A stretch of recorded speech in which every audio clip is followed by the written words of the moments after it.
این زیبای زشت چشم نوازترین هواپیمای ترابری تاریخه، محصولی از کمپانی چند ملیتی ایرباس بلوگا، شبیه به نهنگ بلوگا ساخته شده. محصول مشترک آلمان، بریتانیا، فرانسه و اسپانیا است. در سپتامبر سال 1995 معرفی شد.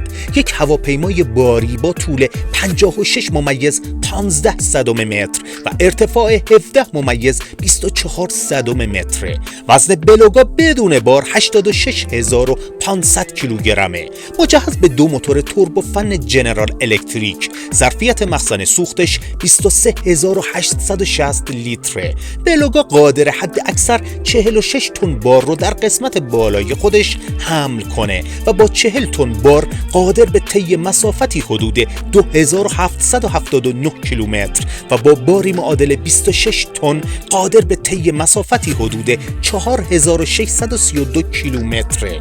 جالب این که حد اکثر سرعتش 0.7 ماخ یا چیزی حدود 744 کیلومتر بر ساعته. به نظر شما با شرایط فعلی چقدر زمان میبره تا ما بتونیم چنین چیزی بسازیم؟ اگر به این دسته از مطالب علاقه‌مندی، وارد پیج دانستنی استارز شو.